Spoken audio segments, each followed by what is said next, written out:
stratégie plus perfide encore même que le Sénat, les institutions maquillées. Par exemple, il y a le Conseil au Togo de Faure Gnassingbé qui est une façon aussi de diriger à vie le Togo, et nous devons être capables de dire ce qui ne va pas et de le dénoncer.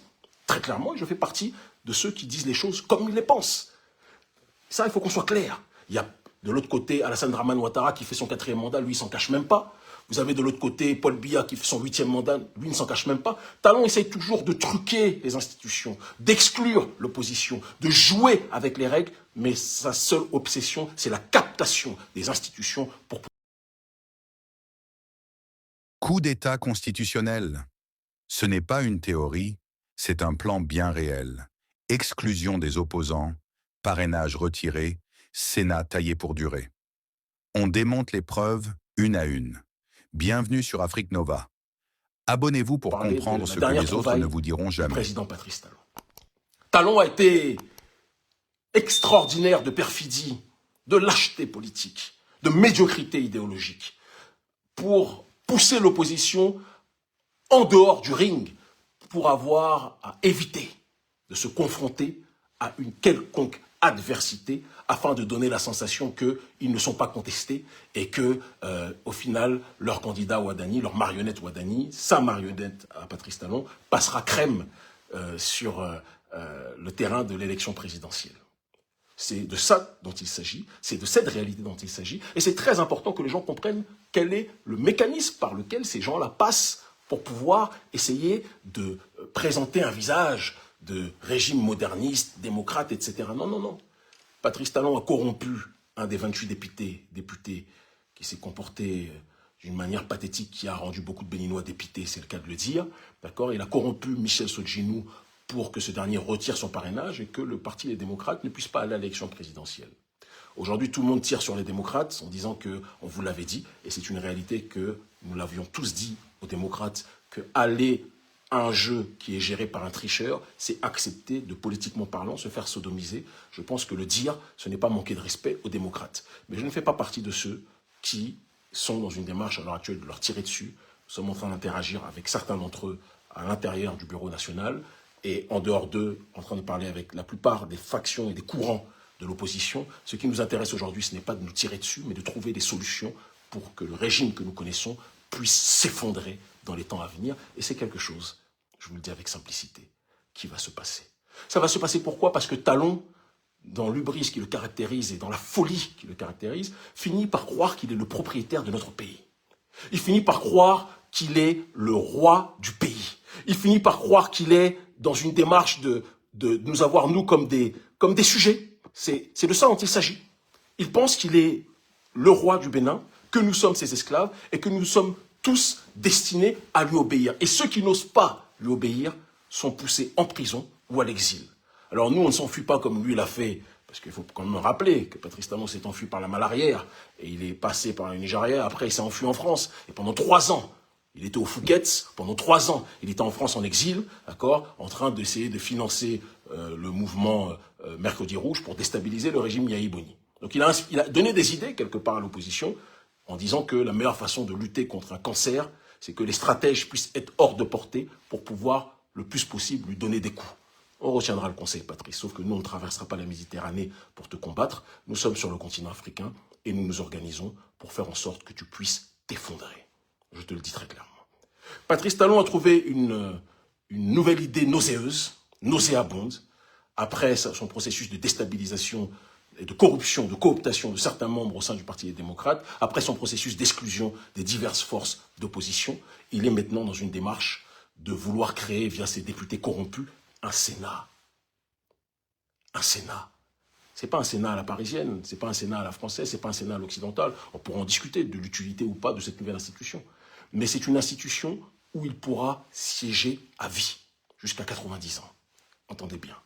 Siéger à vie, et il pourra avoir un pouvoir supérieur au pouvoir législatif. Il pourra avoir un droit de regard sur les lois, les refuser s'il pense qu'elles ne sont pas en adéquation avec ce qu'il estime être bon. En tant que président, il pourra nommer, le président actuel, il pourra nommer un 5e, d'accord, du corps qui constituera justement le Sénat.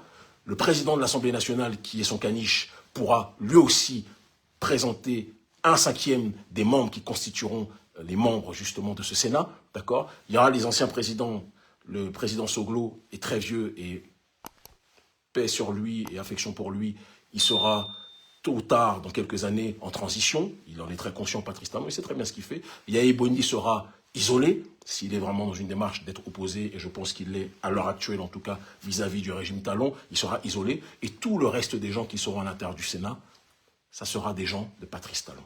Ces gens auront un pouvoir supérieur au pouvoir, aujourd'hui, des institutions. Ils pourront imposer un certain nombre de directives au président.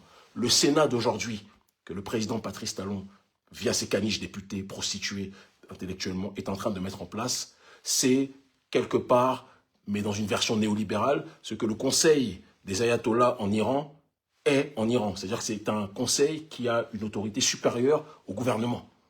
Sauf que les ayatollahs, toute critique qu'on puisse leur apporter, et il y en a, objectivement, qu'on peut donner, au moins les ayatollahs sont dans une dimension anti-impérialiste. Ce n'est pas le cas du camp et du clan Patrice Talon. Ça sera un conseil ultra-néolibéral, d'accord, pro-France-Afrique, promoteur de l'injustice sociale, discriminateur par essence vis-à-vis du prolétariat.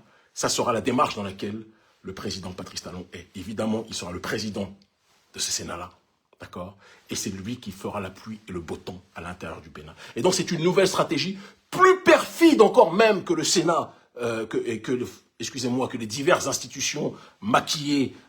Par exemple, il y a le Conseil au Togo de Faure Gnassingbé, qui est une façon aussi de diriger à vie le Togo, et nous devons être capables de dire ce qui ne va pas et de le dénoncer. Très clairement, et je fais partie de ceux qui disent les choses comme ils les pensent. Ça, il faut qu'on soit clair. Il y a de l'autre côté Alassane Dramane Ouattara qui fait son 4e mandat, lui, il s'en cache même pas. Vous avez de l'autre côté Paul Biya qui fait son 8e mandat, lui, il ne s'en cache même pas. Talon essaye toujours de truquer les institutions, d'exclure l'opposition, de jouer avec les règles, mais sa seule obsession, c'est la captation des institutions pour pouvoir continuer à piller le pays éternellement. Mais cette erreur qu'il fait, c'est une erreur qui poussera plus que jamais la population béninoise, comme c'est le cas actuellement, à s'organiser. Il y a des choses succulentes qui sont en train de se préparer, qui sont en voie de préparation. Et c'est pour ça que le président Patrice Talon est en train de s'agiter. Ils essaient d'arrêter ça et là des gens pour intimider, parce qu'ils savent que le ver est dans le fruit. Talon pense que même autour de lui, tout le monde est avec lui. Le temps va illustrer que les choses sont beaucoup plus complexes que ce qu'il est en train d'exposer. Nous n'allons pas laisser Patrice Talon faire du Bénin sa propriété. Le Bénin appartient à tous ses enfants, quelles que soient leurs opinions divergentes.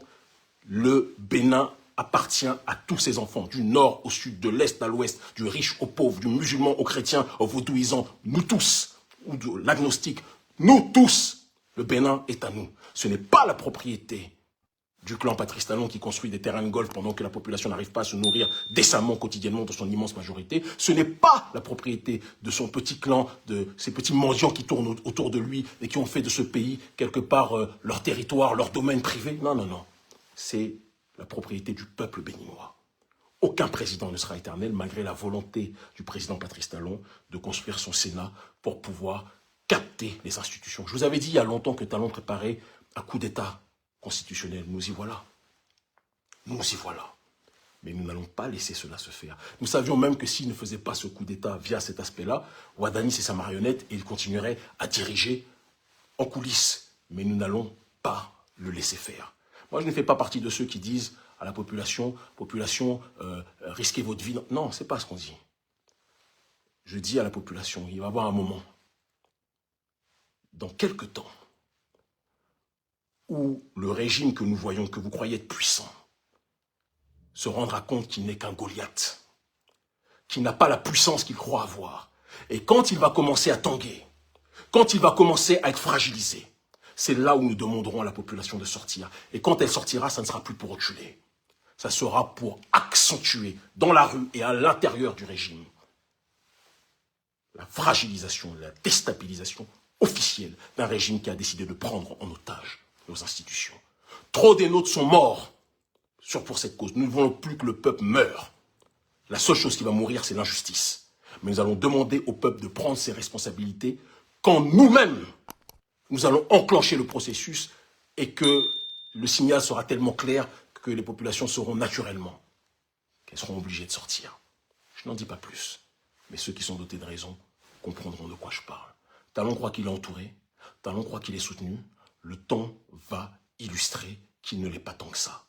Et les gens qui font la pluie et le beau temps. J'ai vu d'ailleurs un Wilfried Léon Oumbeji qui a osé, paraît-il, me menacer le week-end dernier, le porte-parole comment dirais-je, du gouvernement béninois. Il a osé me menacer vendredi dernier, ou la semaine dernière, dans un live TikTok. C'est devenu sa nouvelle mode. Il n'a apparemment pas assez de travail. Moi, je suis très peu sur les réseaux. Je vois que lui, visiblement, a le temps d'y être. Je vous fais écouter ce qu'il a dit, ce qu'il a osé dire.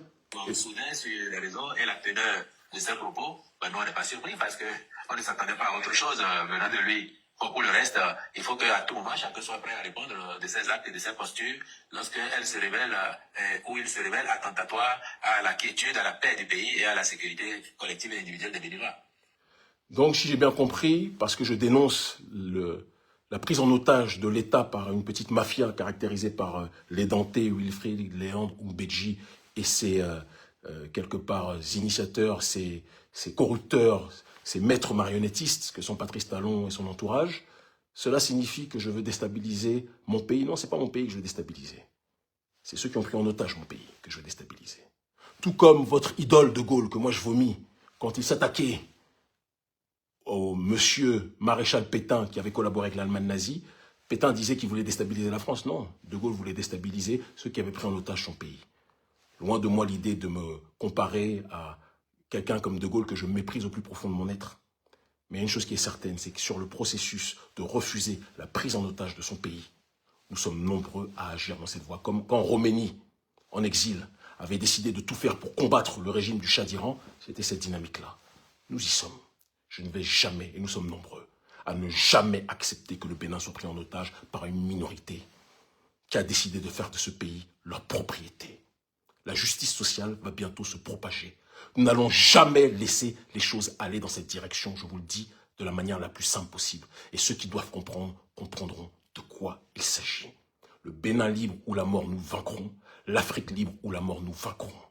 Les temps prochains vont être amusants. Les trolls de Stéphane Conan, nous vous saluons. Votre temps d'existence est très restreint, vous allez vous en rendre compte. On a une équipe fournie et nombreuse qui s'occupe de vous. D'accord? On a compris votre stratégie. Mais malheureusement, vous n'êtes pas plus fort que le peuple. L'Afrique libre ou la mort, nous vaincrons.